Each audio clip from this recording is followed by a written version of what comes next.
Founding a business can seem both alluring and a little bit terrifying. It's one thing to want to reach for the stars, but how can we make sure we're equipped with the tools to help us climb? And how can we be sure we're heading in the right direction even? With me are 4 exceptional female founders whose blood, sweat and tears have built something great. Payal Kadakia is the founder and executive chairman of ClassPass, as well as being the founder and artistic director of one of the most prestigious contemporary Indian dance companies, the Star Dance Company. Sarah Kunst, who's next to me, is an investor and entrepreneur known for disrupting the sports and fitness industries by founding ProDay, a subscription-based workout app that allows users to exercise alongside professional athletes and celebrities. Jen Rubio is the co-founder and president and chief brand officer of Away, the luggage company selling chic and highly practical suitcases, complete with phone chargers, direct to consumer. Jen Gotch is the... Jen Gotch is a celebrity.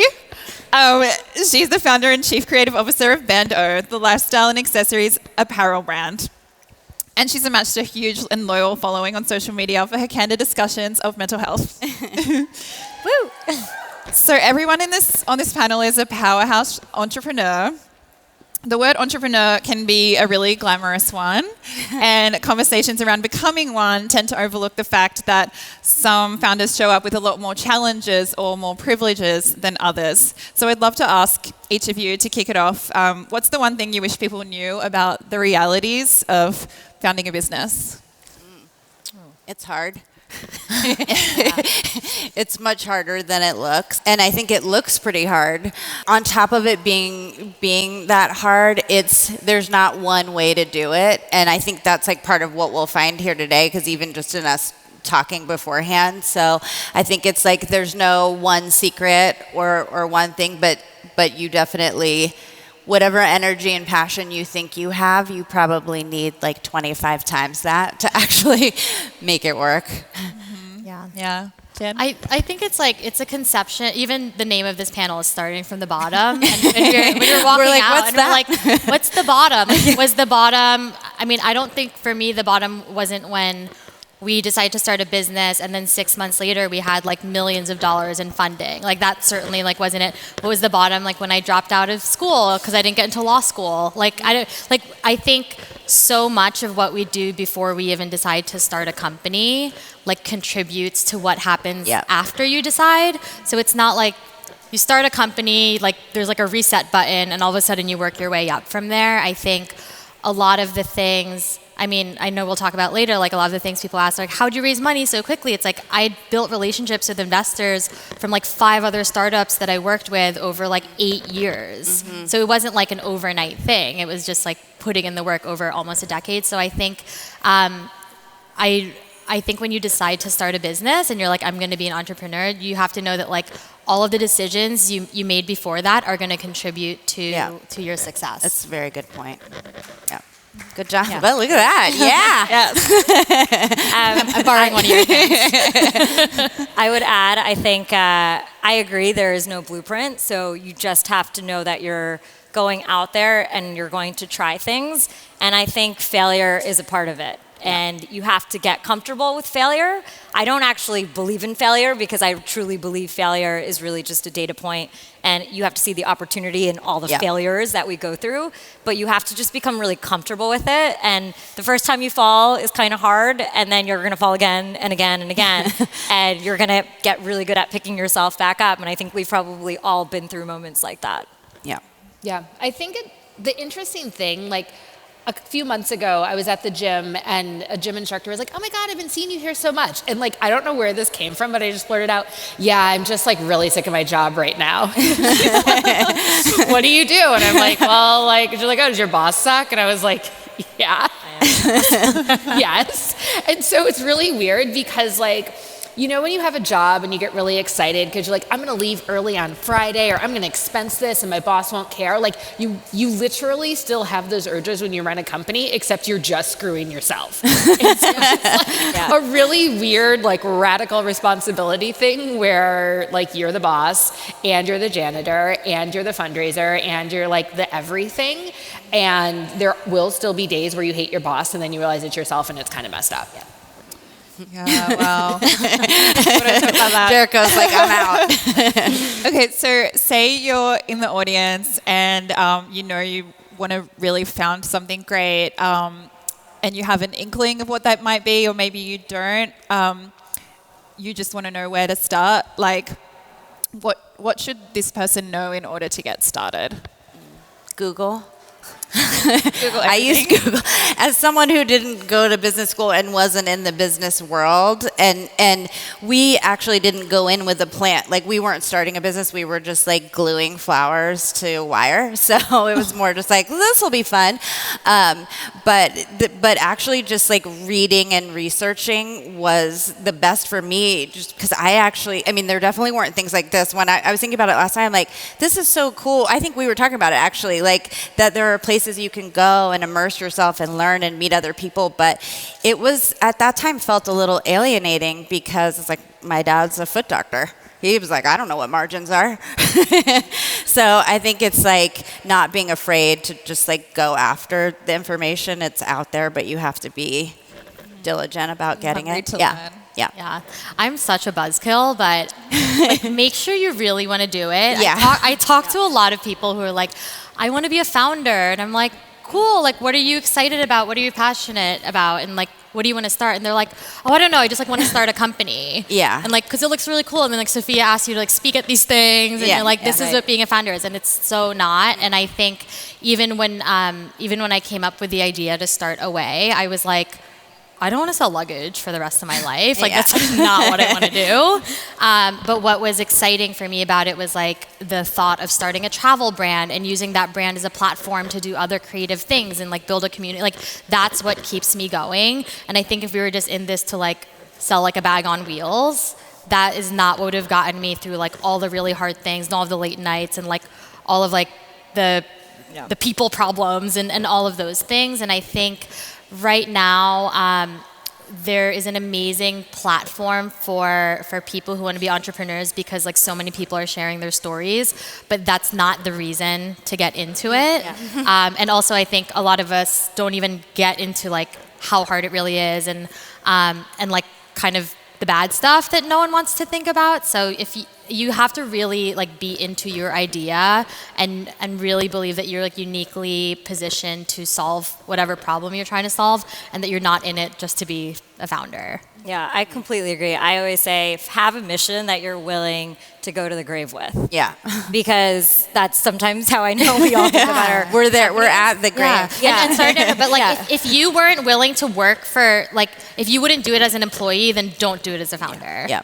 Yeah, Because- absolutely. Like, I think that is completely great advice. And the other thing I would say is don't worry about champagne problems. Champagne problems are the problems that come about when you've succeeded. So things like, lawsuits. I'm saying that truthfully. Like, we celebrated when we got our first lawsuit. Like, it's great. Like, someone knew we existed, right? Or the first time your site's gonna go down. Like, all these things. Like, even, to be honest, like branding and your name. Like, we changed our name 4 times as a company. People don't even know our I first didn't name. know that. It's called Clastivity. I remember that. Yeah, right? So, like, it's one of these things where I remember being like, we need to get all this stuff done for the name. And we changed our name, right? And so I think sometimes we get caught up in a lot of things that actually don't necessarily matter to your product working. Yeah. And the only thing that matters is someone willing to put money down to buy your product, right? And if they're not, like, you have to kind of go back at it. And everything else is a lot of noise. So even sometimes like press and social media, all of that, I mean, we all kind of deal with that in our businesses, but that's not our products, right? Like, our product is what we sell at the end of the day. And I would just make sure that you get that right, because that is really the only thing that matters. And people always say, like, how do I get started on that? And the thing is, you just have to get started. If it started right now, right? It's not about building a big plan to get it done. I mean, I did that the first time, and after a year and a half, I realized my first one didn't work. And the next time around, I was like, we're launching this tomorrow, and got it out there. Yeah, I mean, I think it's so important to just get started. There's a ton of sort of privilege wrapped up in being able to like have the time and the space and the energy and the money, but like, raise your hand if you have an Instagram. account? Okay. I do. So literally, my friend Anna Sophia, who's sitting in the front, has a swimwear company. She started the swimwear company after she got laid off from her job. I don't know why I'm telling all your shit right now, but and she just started like posting pictures of these really cute bikinis that her mom made for her, and girls started being like, "Can I buy that?" And she's like, "Sure." And so now she's selling them, and they're great. Anna Sophia, LA, Sophia, Los Angeles. But like the point is that if you have an Instagram account, you can get started selling stuff. Yep. And once you're selling stuff, or once you have followers, like the only things you need for a business, like you can't have a business in a vacuum, right? So you either need like you need ideally an audience and revenue, and you certainly need one of the two. And so like figure out how to get one of those two things. And social media, I think for most of us, and probably most of us in this room, is sort of that easy first way to get into that. And so when somebody comes to me and says, "Oh, I really want to be a founder, I have this great idea, but I need $1 million to get it started," I'm like, I'm going to call Kevin Systrom, because if they're charging $1 million to start an Instagram page now, that seems unfair. But they're not, right? You think you need money, but you don't need money. What you need is traction. You need somebody in the world to give a shit that you're making something. Yeah. Yeah. And no one's going to give you money if you don't have the traction. Yeah. Yeah. No one's going to give you money if you can't figure out how to set up an Instagram page. Following on from that, I guess it sounds a lot like the idea is like follow your curiosity, you know, like just live your life, like do the things that you're interested in doing and see what happens. How much does that relate to like your own personal journeys of, you know, where you started to where you are now? I mean, ClassPass for me personally started out of my own passion. So I had a pretty comfortable career. I worked in a consulting firm. I went to a good school. I was following this completely stable path. But my true passion in life was dance. And I started dancing when I was really young. And I didn't want to let it go. And I felt like the more I kept doing things that I loved, like dance and art, it actually led me to this other place where I was studying other, classes. I was studying in ballet, and luckily enough, I realized I wanted to help solve this problem for other people in the world as well. And so I think when you're not doing things that you feel really connected to, it's going to lead you in the wrong direction. And that is the question, I think, as if you're looking to change your career or start a company.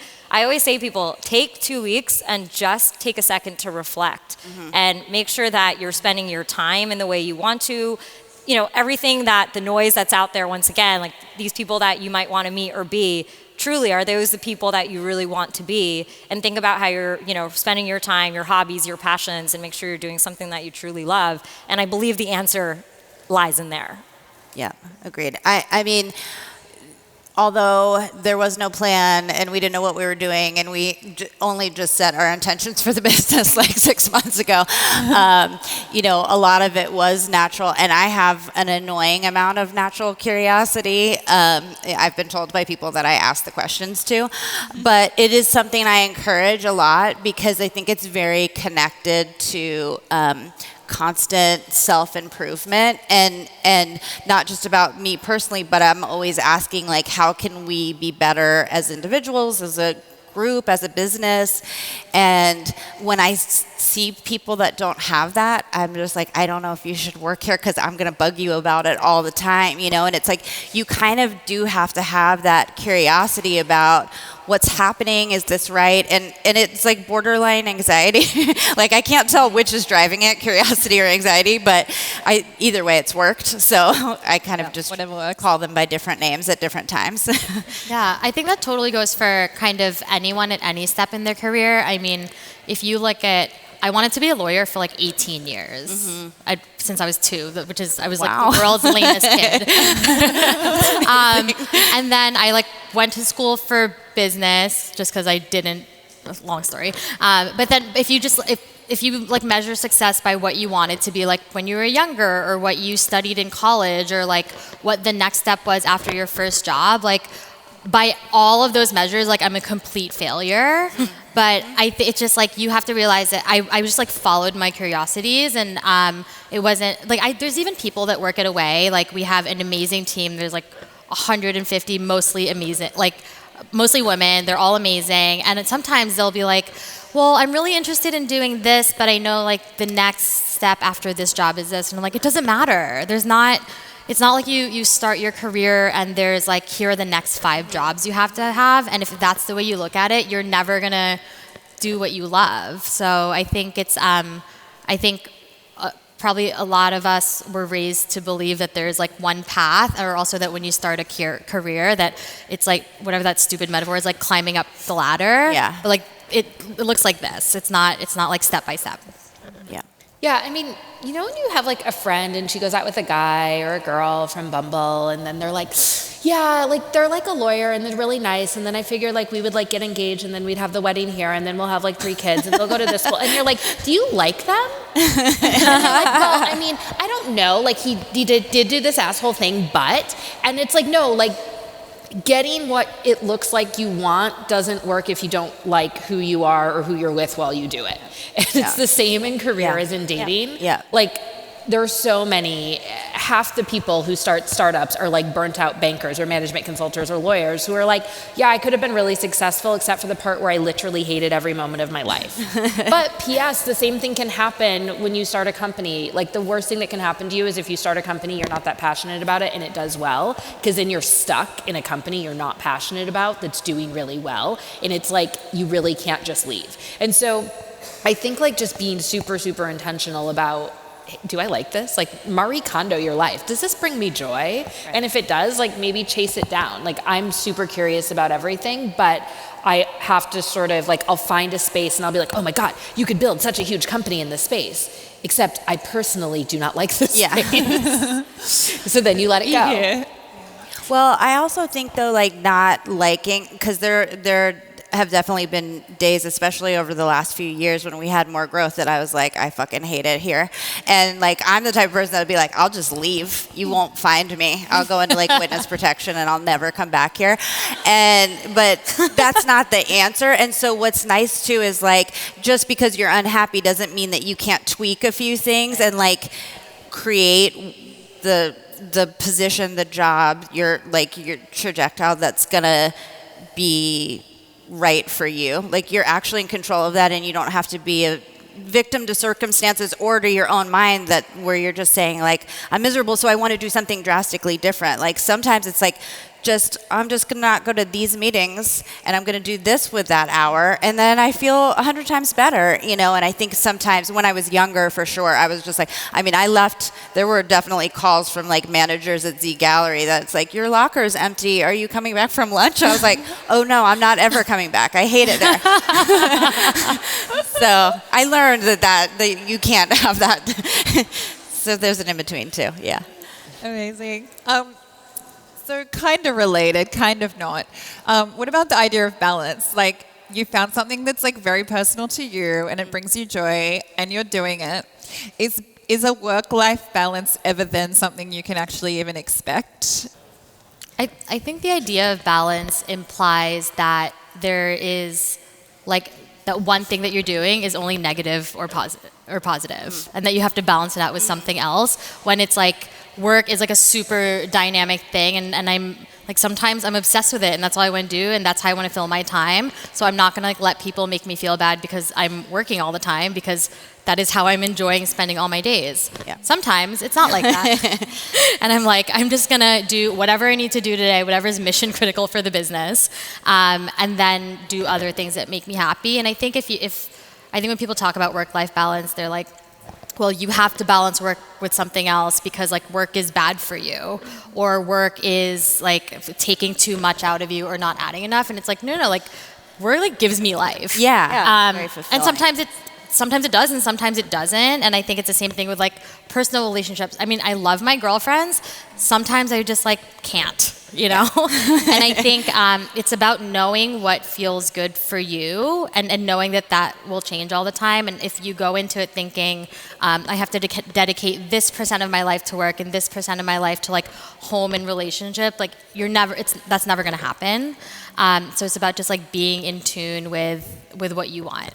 Yeah, I think it's all about priorities. And I think you have to be reflective in how you're setting your priorities, because you can't let your calendar run you. You have to make sure you're making the most of your time, because that is really the only thing that we can actually control. Yeah. So if you want to accomplish something or do something, and what's the saying, like have a job so you never really have to work a day in your life? Like that is really, I think, how we probably all feel about what we do and why we keep going at the end of the day. But if you don't prioritize the other things in your life, and the other big thing I think is we do a lot of things, I think, out of obligation and guilt. And I think one thing I have worked on is getting rid of that. I've missed weddings, I've missed baby showers, bridal showers. It's just a matter of, I know what I need to say yes to. And that to me is the easiest way to say no, because it's not even a question. When I have to say no, I can't do this, it's because I have something so incredible I know that I purposefully have to go and do. And I think that's what you just have to be really honest with yourself on. And at the end of the day, work-life balance, I don't think it really, or balance doesn't exist on like a day-to-day basis. But I think like for me, like I like to set 3-month goals, and I like to hope that over a period of time, I've set balance across multiple things, but on a given day, like I think it's close to impossible. Yeah. Well, also when you're, because I do think it's like drastically different now, where most of us are, and we have help and structure and Google calendars and alerts and stuff. But when I think about like really when we were starting Bando, and also not really knowing what was going on, knowing there was something, but there was zero balance. Like my husband definitely thought I was having an affair. I'm like, I am at work though. Like I am at the office. And it's just like what you guys are describing. It's like it was the most fulfilling thing in my life.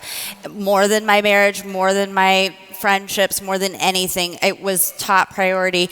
And I don't know if I had less to give, it would have like it needed that momentum, but that's not sustainable. So like at a certain point, there was a doctor telling me, you need some, like you're getting sick because you're like working, closing your computer, driving home, opening your computer, working, falling asleep. And it just felt so good because I felt like I was being really productive. But that's a myth too, because the work is that no matter what you get done, if you're like it's working, there's just a new list the next day, you know? So I agree. It's like, it's important to not push yourself totally to the edge, but when you're starting something, like you're probably going to have to get pretty close. So did any of you guys do study abroad in college?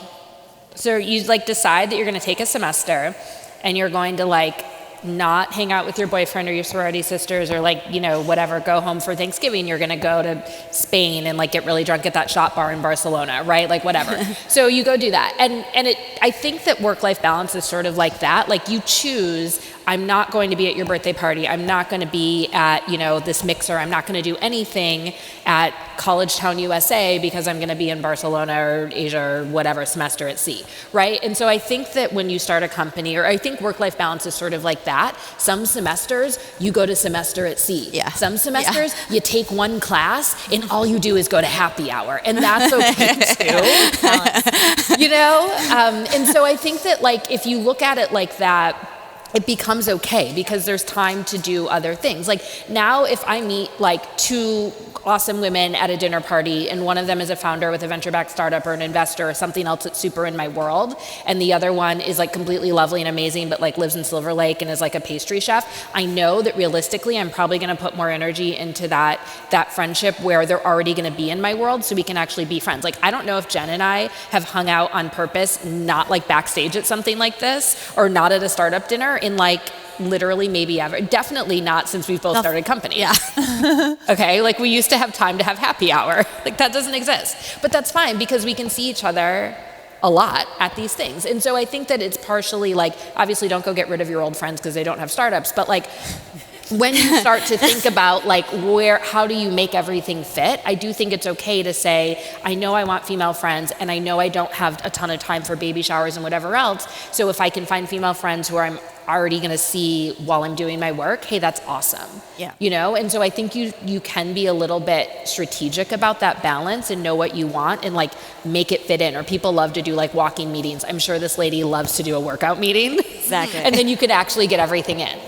Yeah, the people you surround yourself with are so critical. I think about the friends I had when I was starting my company, and they've all kind of, in a way, gone on to do unbelievable things in different areas as well. But the thing is, we would spend Friday nights and Saturday nights working, in our, they were my roommates, but we enjoyed working, and I think because of that, we never felt bad that we were missing going somewhere because we built that camaraderie and this idea of ambition and we wanted to go and make it in whatever we were doing together. And I would make sure you're surrounding yourself by people who are pushing you to that level as well.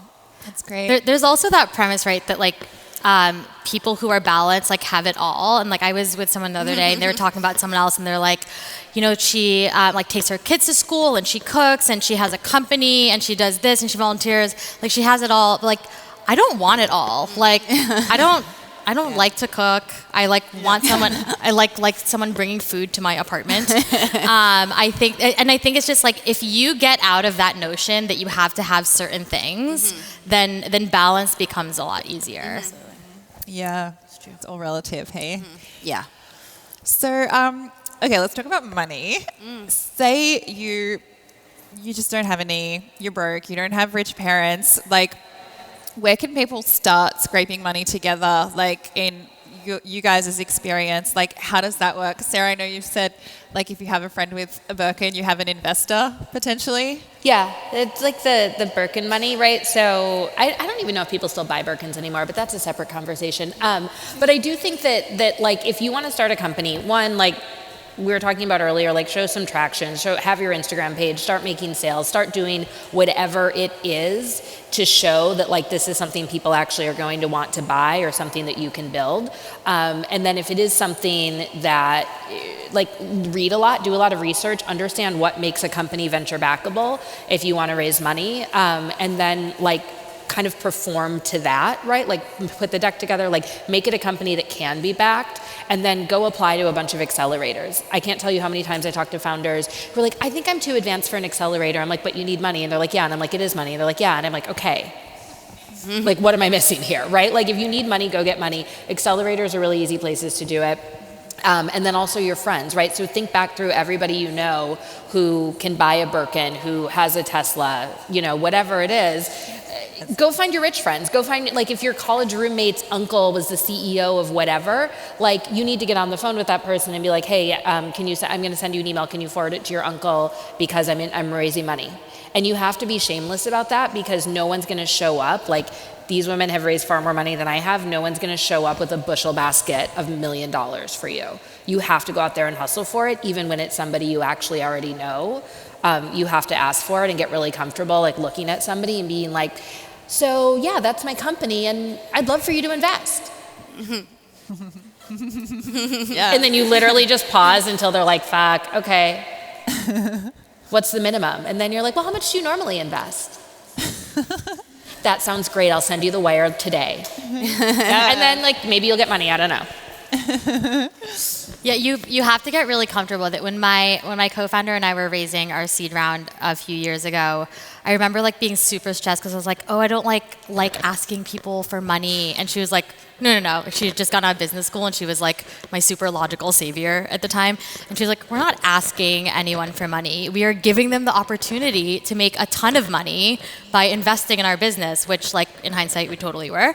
But I think you have to get out of that mindset that like they're doing you a favor, like you're asking them for something. Like people who invest money know that they're not doing it like out of charity. Like this isn't a nonprofit. They're doing it because they want to make money back. And if you have an idea that you think is going to be great and is going to be successful, and you're giving them the opportunity to invest in that and make more money. So you just have to, a lot of times you just have to frame it differently in your head. I think early on, people are investing in you. Like that is all they really have. And I think every data point you can give them, whether it's your traction, I mean, even anything you did previously, I think people tend to forget, historically in our lives, we've all accomplished a lot. And sometimes I actually used to make this mistake. I would stop talking about dance and what I had accomplished because I thought people would judge me. And then at some point I realized, wow, like this is something I actually built and I was a boss of. And that actually is going to give them more confidence that I know how to do something, put money together. I had built a show before I sold it out.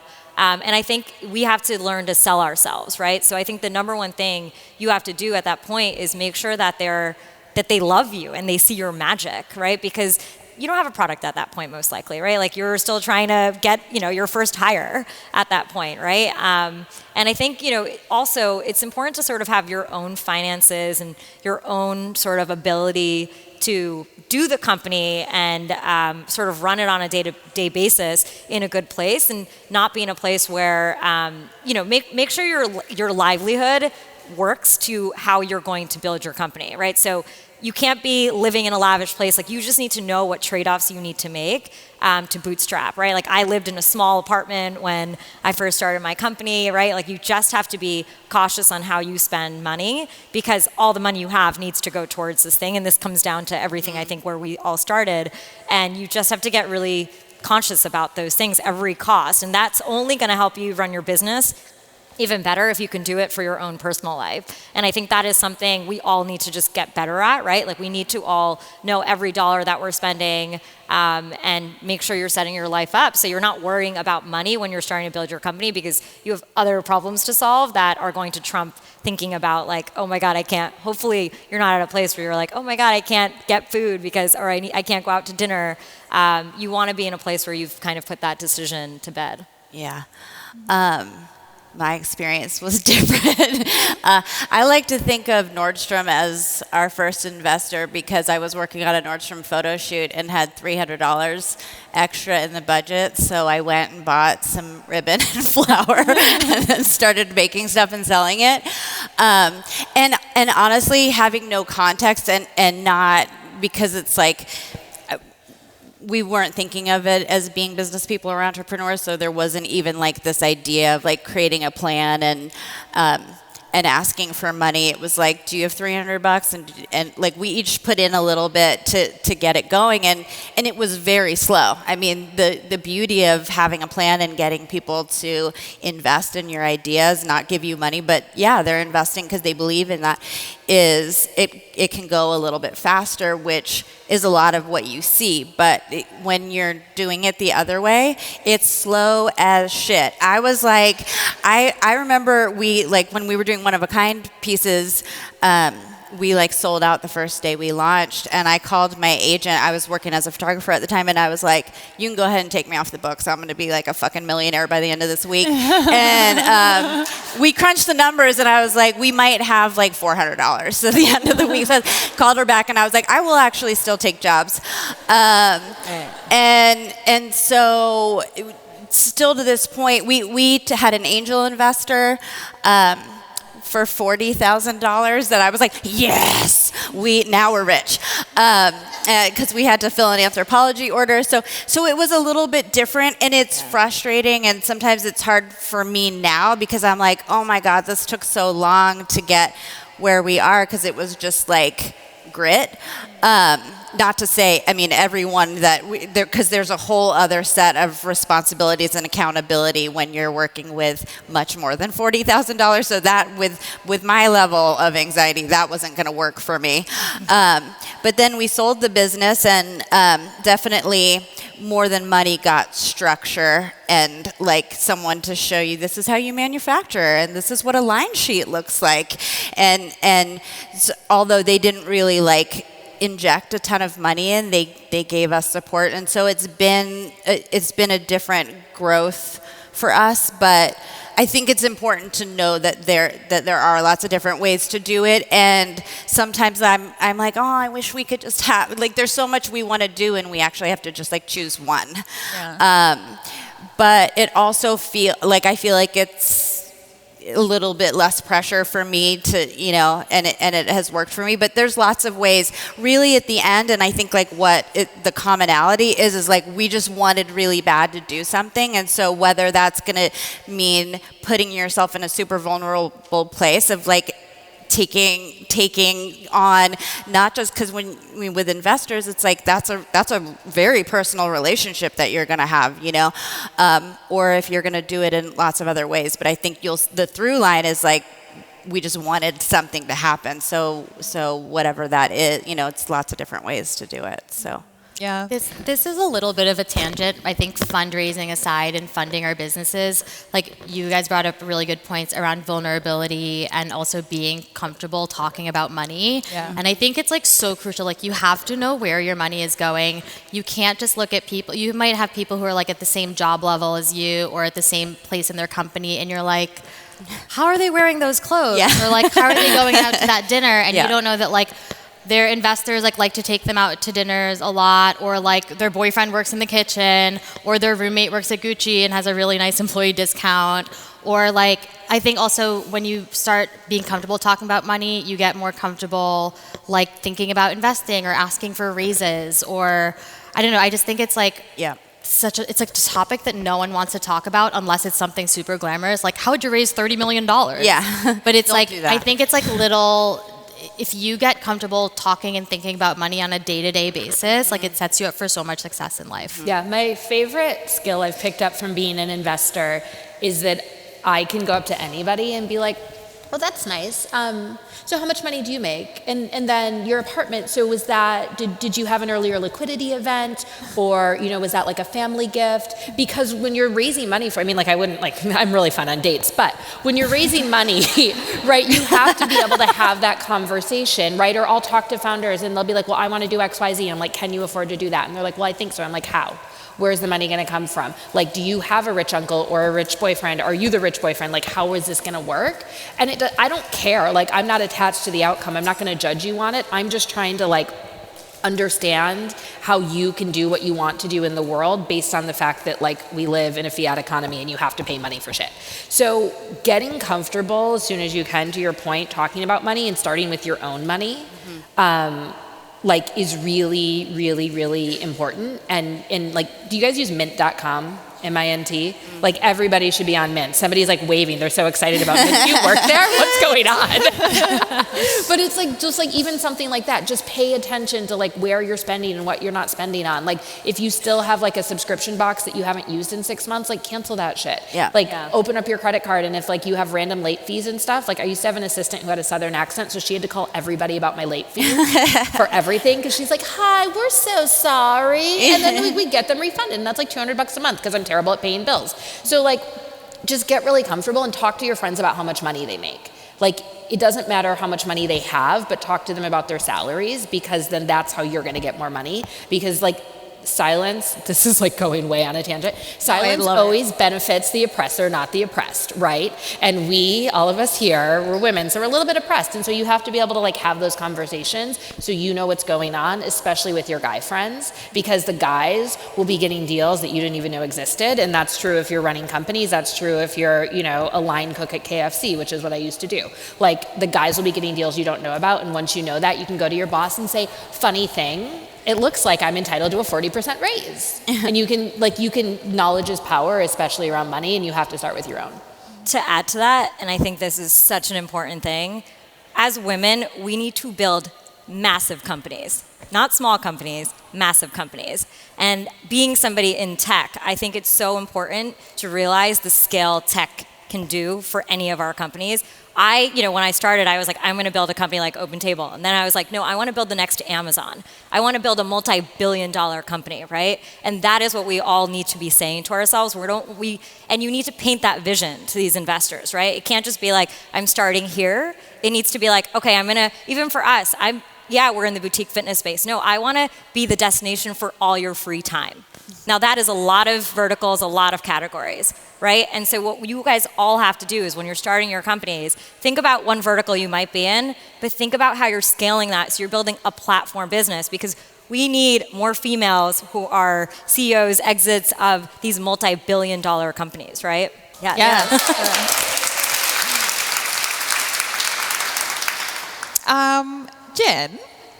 Jen Rubio. We decided on Jen Gotch.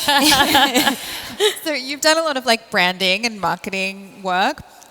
What do you think it takes to build a really impactful and authentic brand in like 2018? Oh God, how much time do we have?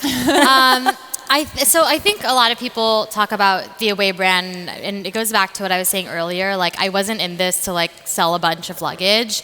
I was like, I'm really passionate about travel. Like, I love storytelling. How can we create a brand that's a platform for all of that stuff? So it wasn't like from the beginning, like obviously we did a ton of work and a ton of research into like building a great product that people love, but that was like the thing that we were selling. Like, at no point in selling that thing did we ever talk about that thing. It was like, look at all the places you can go, and here's what you can do when you get there, and here's like all the really exciting stuff about it. And it made people trust that we were the right company to give them that product. And I think if you just kind of look at everything from that angle of like, what is the story that you're trying to tell? Like, it's not about, I think you go really narrow with your product and make sure it's like perfect for your customer, but you go really wide with your brand in terms of the stories and the possibilities and to your point, like the different verticals that you can go into. Like, we've been in business for 2 years, and we have like airline manufacturers approaching us to talk about doing airlines, and I was like, That's cool. no, guys, I just said that in an interview as a joke. But we have someone who like makes airplanes that you fly on, and they're like, what would an Away airplane look like? And I'm like, I literally have no idea, because I'm like trying to deal with this Facebook ad situation. But I think if you go really wide with like what the brand and what the company could be, to your point, it doesn't just help with fundraising and investors. It helps with like how the customer perceives you. And I think when people who love Away, when people ask them about the brand, they're not like, oh, it's like luggage with wheels. They're like, oh, it's this travel brand, and they talk about all these other things that we do, and that's that's why we're doing it. What's like the biggest lesson you all have learned about like failing, basically picking yourself up and like trying something different, doing like a switcheroo on your model, things like that? Like, what have you really had to learn the hard way? For me, I tend to like see if I'm dead. You know what I mean? Like, this is kind of like the kind of shit that like my therapist tells me to do, like when I'm super anxious, right? And I'm like, this is horrible, everything's horrible, everything is dying. I'm like, and then I'm like, wait, fuck, I'm still breathing, I'm still alive. What's wrong in this exact second? Like, not like what's wrong, but what's wrong right now in this second. And then like you breathe in and breathe out again, and you're still alive. And then like, what's wrong in that second? And you can actually like get really far. I'm 32. You get really far in life and you're still alive. And you're like, well, as long as I'm alive, there's going to be like a chance to like fix something about this, So to me, like, try not to fail. Don't be sloppy, like be really thoughtful, be really responsible, have like impeccable integrity, like be really honest, like do the right thing. You're still gonna fail, you're still gonna mess up, you're still gonna like, shit will happen. If you're still alive, like, it's okay. If you're not alive, then congrats for being here dead, like, but you're okay if you're alive. Yeah. I think for us, it was really figuring out the thing that mattered the most. I think when we first started our company, and we've pivoted several times, we've had many iterations of our company. I think in the beginning, I didn't always know what mattered, in the sense I knew like I wanted people to do and feel with ClassPass, but I didn't actually know what to measure. And then at some point I realized the only thing that mattered was our reservation number. And people always, when I say this, but our first product that we had up for 3 years did 100 reservations. And since we've been a subscription product for these past 5 years, we've done over 50 million. Thanks. I know. That's so many. Thanks. But I say that in the way of everything we do now is about, is this going to drive more reservations or not? Because that is our mission. That is what we want people to do. It's about time. We want more people to spend more of their time in a way that's going to improve them and inspire them. And if whatever decision we're making, if it's business model, product change, if it's not leading to that, then we need to rethink it. And I think having that true north is a really important thing. And the earlier you can figure that out, it really helped set everything very clear for me. Even when we made changes that, people were like, this is crazy, why are we doing this? I'm like, nope, like this other way is not the right way. We have to go towards this to get to where we want. And I think the clearer you are on that in your companies, you're going to just be able to make those tough decisions to move forward. I think talking about failures and thinking about that, they're obviously unavoidable. So you probably want to have more small ones in succession than too many big ones. But we have a shirt at Bando that says, I did my best, and it was like based off of a iron-on thing that I did for myself one day because I was questioning a decision I made, and I thought, like, the way I check in with myself is like, did I bring like honesty, integrity? Was I informed? Essentially, like, did I do my best in that moment with everything I had? Because that's actually all you can do, and that doesn't guarantee success, but it at least is peace of mind for me. And we fail all the time, every day at Bando. I don't know anyone in business that isn't like rapidly failing, and it's like you just want to sort of like have more successes than you do failures. But there's always something to learn, and if you can enter in knowing that you're not going to beat yourself up about it, they can be really positive things. And I feel like a lot of us have referred to it as like, well, it's not failures. And I think Sophia was talking about that this morning in her keynote. It's an important part of life, not just business. Like, it's really important to just approach it as like, what can I learn? And hopefully nothing totally devastating has happened, but we see people bounce back from really giant failures all the time. Yeah. So it's like about resilience and, just kind of not being so disrupted by that.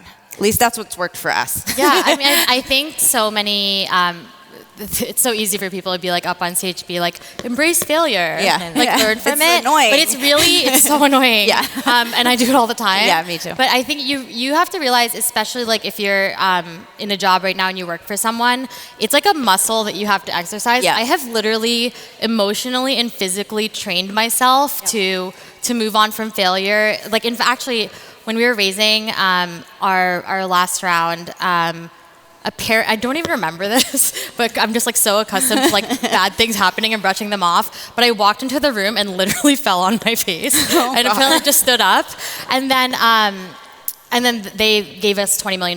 But I remember someone brought it up the other day, and they were like, "Yeah, like when you went in and fell," and I was like, "Did I? I don't know. Like I don't remember." But I like physically just like brushed it off, and I think emotionally too, it's like a muscle that you have to exercise, and it's hard because I have definitely been in jobs where like I thought that if I failed, like you would get fired and you would lose that job. But it's just like practice every day, like little things, like when you I know, I feel like we just like beat ourselves up so much. I mean, I don't think we do.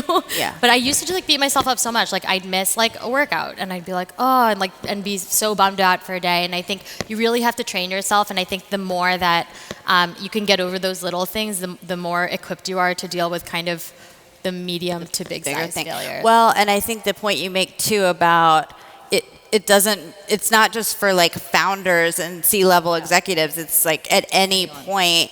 When I look at people in our office and they're not failing, I'm just like, what are you doing? Because you're obviously withholding something from me.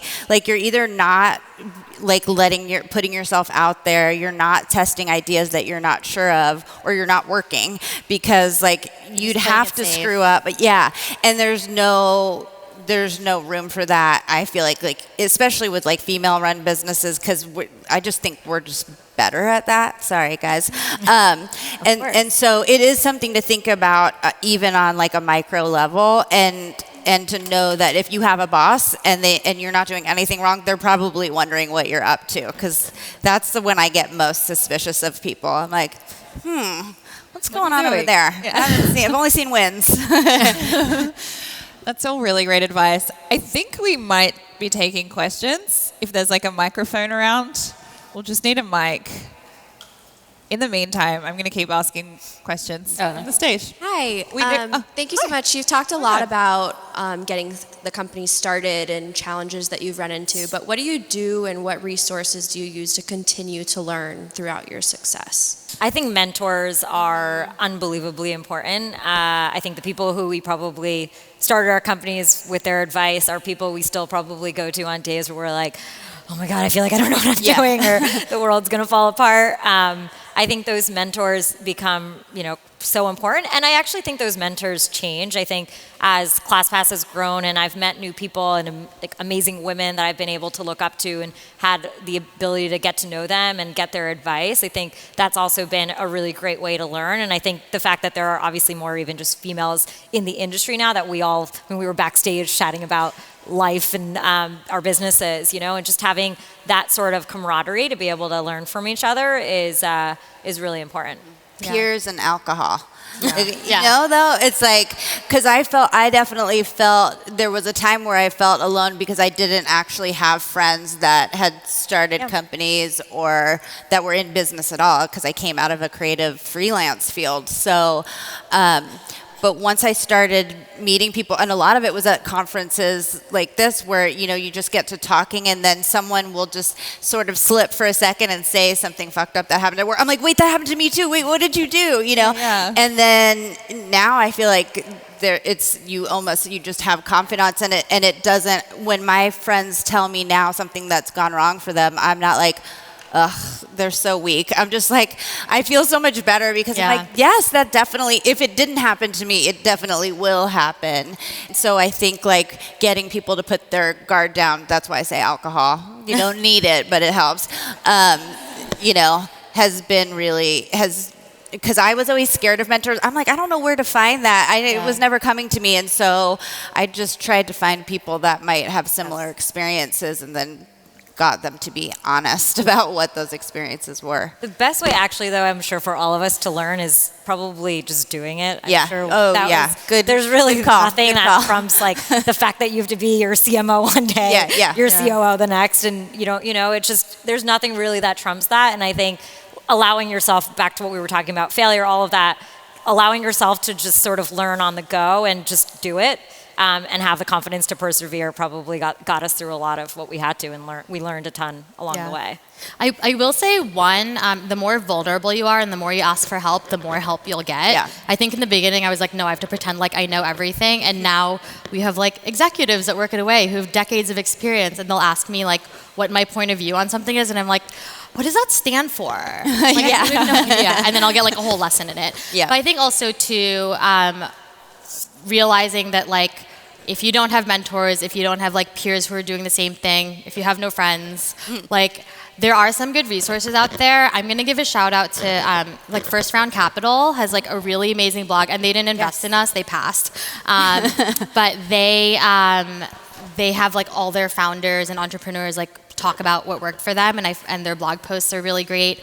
I think if you have like an entrepreneur or a founder that you look up to, like see if they're on Twitter, because people like love tweeting business advice. So even if you can't get to them directly, like there's some great resources online. Yeah, I think use sort of like ambient mentorship. Like there's almost nothing, if we sit down for an hour and you're like super early and you don't really have a specific question, like I'm not going to be that helpful for you. I'll probably like stare at my phone half the time and then like ask you random weird questions. So it's not necessarily that like meeting with me is going to be helpful for you if you're not a company that I'm going to invest in. But I have hours and hours and hours of podcasts and panels and articles that I've written where I'm like focused and cogent and like well caffeinated, where I'm like totally dropping knowledge bombs. Like go do that. And then after all of that, like you can probably be ready, if I ever do meet you, to be like, oh, okay, well, here's what I'm doing. And like, I've read the First Round stuff. I've listened to, all these women's stories. I've listened to your advice. Like I've listened to everybody's advice, and I've built something awesome. And here's, what I'm raising, what the terms are. And that coffee meeting will maybe turn into, a $20,000 check for you. So I think that there's sometimes this focus. Mentors are important, but it doesn't have to be that you become best friends with Sophia Amoruso, right? Like it can be that you're listening to Girlboss Radio every week, and that's going to be like a better masterclass in mentoring than sitting down one-on-one with people for an hour for the most part.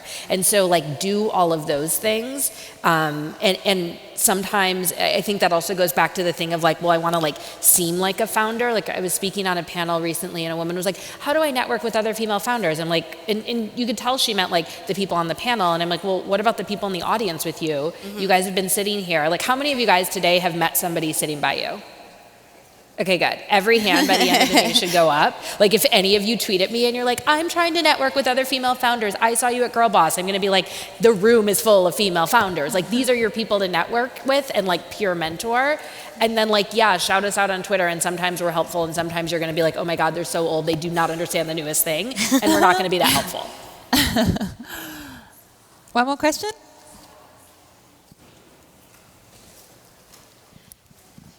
Hello.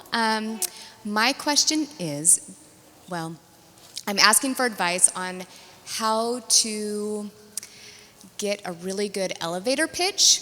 I've been in business for 8 months, and every time I tell someone what we do, it's different because I can't figure it out. So any advice you have on how to narrow it down and get the most important information out would be helpful. What do you do?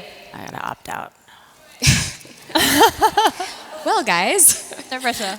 You were asking for that. Yeah. Well, okay, so me and my brother have a couple dental offices. We do, it's not super sexy, but we have clear liners, super affordable, the same amount of care you would get anywhere else, 70% less. But it's not super interesting to like... So it's Warby Parker for Invisalign. Yes. Cool. I just gave it to you. Yeah. Okay. You have to take the negativity out of it because I think when you're introducing something, you're like, well, it's not that interesting and like it's not that sexy. I'm like, cool, well, it's not interesting, so I'm not going to listen. And I think you have to, if you're not convinced that it is interesting and sexy and something people should hear about, like then they're not going to hear about it. So I think we all do that with everything that we do. Like you have to sell yourself first, and then I think it'll be really easy to talk about what you're doing if you believe in it. And I think your point on trying to get it to a comparison, I think I've done that my whole life. I've either been like Open Table. It's crazy to me when people say they're the class pass of something now today. You know, like it's crazy. Yeah. But I think if you can find other models that will help, especially an investor, very quickly be like, I get your business. Okay, cool. Now what you have to focus on is what she's saying, which is the magic. The delivery. Yeah, and the delivery, because that's what gives it to you. Yeah, and also we obviously put you on the spot right now, but I think if you sit down with a few different people and just tell them what it is, and then you ask them to describe it back to you, you'll see what they've like picked out of it and what really stuck with them. Thank you, guys. Please join me in thanking our panel. Thank you. Thanks, guys. That's it. Good job, guys.